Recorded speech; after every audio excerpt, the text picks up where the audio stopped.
Hey guys, what's up? I know it's been a little while. Deep Dungeon came out, and I'm going to give you my raw, unfiltered opinion on the pros and cons of it and how my experience has been. Let's start out the gate with a con, and this is going to be a pretty big one. It's currently patch 7.35, so we're quite a bit into the expansion.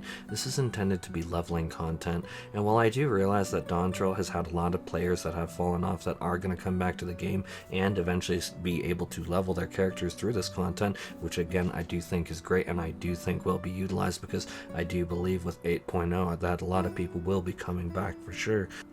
There's no other way to say it than I do genuinely believe it was a mistake to leave all of the leveling to here and to have stripped leveling from Occult Crescent. The exploration zone is called Occult Crescent for those who don't know.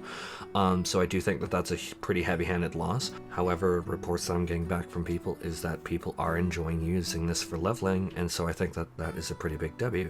But by this point of the expansion, myself as well as many others have kind of leveled everything up, so that is not quite the carrot that you'd think it would be. Unfortunately, a lot of people are going to click off and just assume this is a mindless hatred video, which it is far from it. The thing is, I had to get the con out of the way because the rest of the video is basically going to be me serenading the content for all of its things that it hit right. Overall, my impression of this content is extremely, extremely positive. I am someone who has been here since day one of Palace of the Dead being new. I and my little sister literally went into Palace of the Dead and honestly did it. Like, that was when it was first came out. Heaven on High, I did that when it came out. Eureka Orthos, I also tried to do that when it came out. And Eureka Orthos, I'm going to be honest, was probably the worst edition of it. And I did try it. I gave it a honest to God, real good shot. I just didn't enjoy it. I found it miserable. I actually really resented it, and I put the content down. That's why you saw me I didn't cover it at all. This is one of those cases where actions speak louder than words. So I mean, you're gonna look and see nothing on Eureka Orthos because I just didn't like it. Unfortunately, in spite of me saying that, people are gonna accuse me of bootlicking, pandering, that I just want to get into the media tour, which again, I will want to be really clear.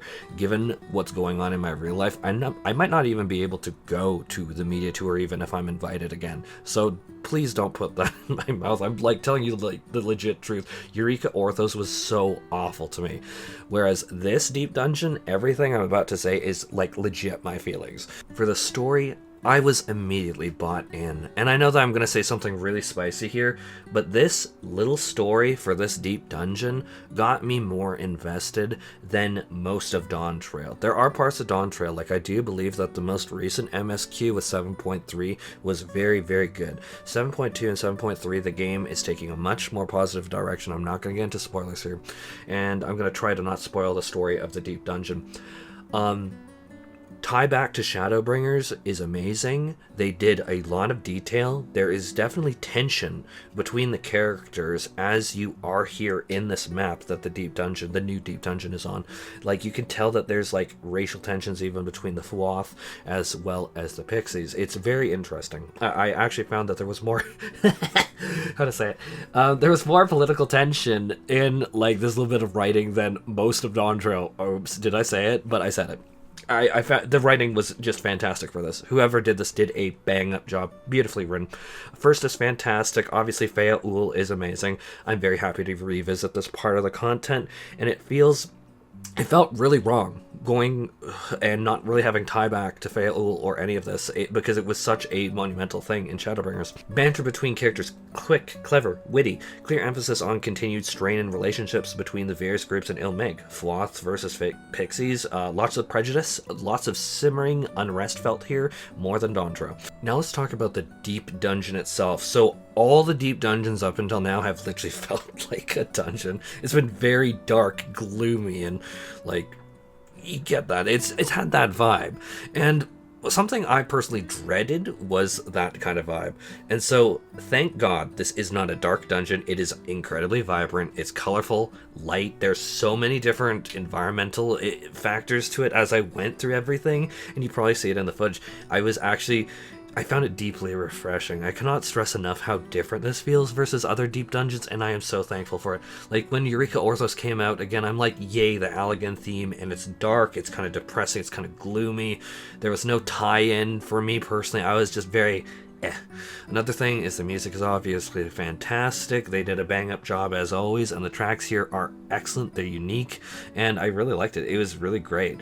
Yeah, from that I could do a bit more analysis on like the floors and how they played. So I guess this could be kind of spoilery from here on Deep Dungeon.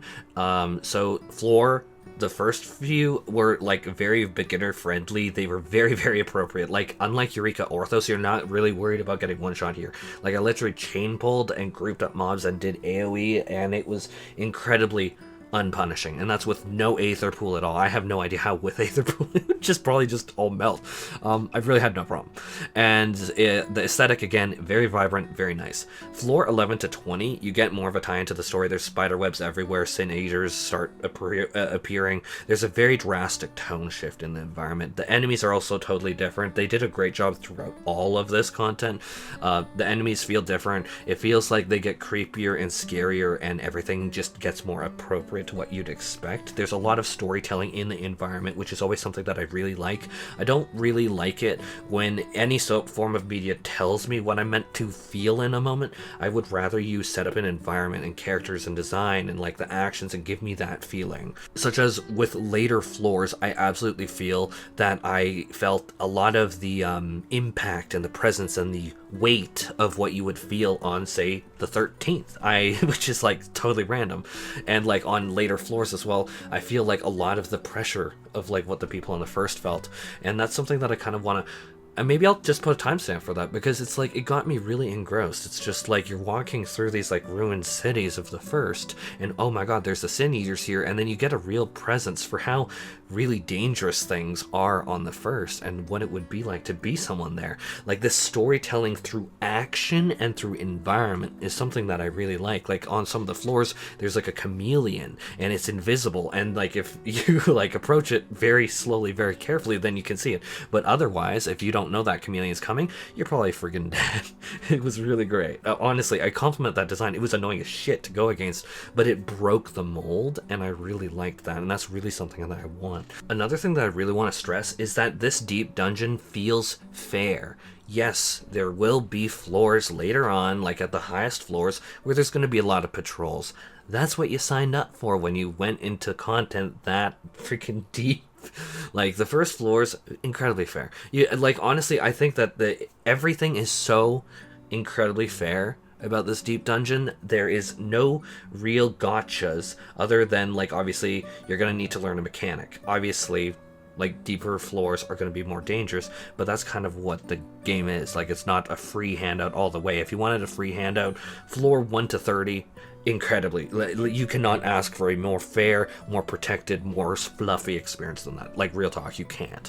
But even things like the final bosses, in fact I'd say all of the bosses, their mechanics, there's very few mechanics, and sure, they're especially punishing. Like for the last one, like you're probably gonna get one shot by some of them, but when you understand what to do, and again, for everything other than the final boss, there's just like 2 or 3 mechanics, and then you just execute those mechanics on loop. It's very fair. It's incredibly, incredibly fair. And then the final boss is, and I was a little surprised. I thought it was going to be different. I thought you queued into the Quantum boss, but the Quantum boss, when you first see it, I will say it is absolutely the final boss of this deep dungeon, and you should note that there's a lot more mechanics in that. It is not just plug and play. I mean, obviously when you learn and get exposed to it, it'll become easier over time, as with anything, but it has definitely a few notches above the previous bosses, and that's definitely something that I don't think is a bad thing. I think that it's actually good. Now let's talk about rewards. You can get like a really cool glamour set. The hat and the suit of like the Fuath is over the top. I literally instantly dyed it the most hideous neon colors I could, and it is so over the top, it's ridiculous. The hat is kind of amazing. Like back in A Realm Reborn, we used to have like this hat with like a card and stuff on it, and it was very over the top at that time. Remember, this was like 10 years ago, and now to see this hat with a big feather, this is about as flamboyant and ridiculous as you can get. I absolutely fucking love it. Obviously there is going to be like minions, fucking music scrolls, everything. Like the accursed whores that you like open up, those accursed whores are gonna literally give you so much loot, just random crap like freaking, I don't even know, there was like a bunch, like barding music, so a whole 9 yards, and like novel shit too. Like I was like, holy shit, there's a lot here. I suppose that this would be another critique, is I was kind of surprised to see that Quantum didn't have like its own kind of reward scheme. But again, this could just be me being ignorant, but I didn't see like any Quantum weapons, and that is something that surprised me, if I'm honest. However, I want to start unpacking that in a separate video, and I want to keep this one more focused, if that makes sense. More on Deep Dungeon than Quantum. But with that, in terms of my absolute capstone capping off this video, incredibly positive content. I feel really great about the direction that this is going. I feel like the developers absolutely got a lot of very, very, very negative feedback given Dawntrail's reception, and I think that we're starting to see the content that would make most sense about like a post-feedback development cycle content. And so I believe that this is like very positive trajectory for the game and the game's future. I feel that this was incredibly highly high quality content. I feel like this is a very solid direction of the game, and I'm actually pretty pleased with it, if I'm honest. In terms of Deep Dungeon content, I think that they knocked it out of the park. I'm going to be quite honest, after Eureka Orthos left a very sour taste in my mouth, I kind of felt like, like, if I'm honest. And again, I'm trying to be as honest as I can, probably to my own detriment. But after Eureka Orthos, I was like, well, this isn't for me. I'm done with Deep Dungeon. Pass of the Dead was cool. Heaven on High was cool. I really fucking hate Deep Dungeon though now. Maybe I just grew out of it. Maybe it's just not for me. And I'm glad to know that that's not the case. This was actually really, really pleasurable, and I think that it's very, very appropriate. And so, yeah, well done to the team. This is actually really fun. I actually genuinely enjoyed it. And I hope that this is the forward trajectory that we see for future content. This is, again, post Dawntrail feedback in the content pipeline, I believe. And this is really, really positive direction forward, in my opinion. Good job, for real.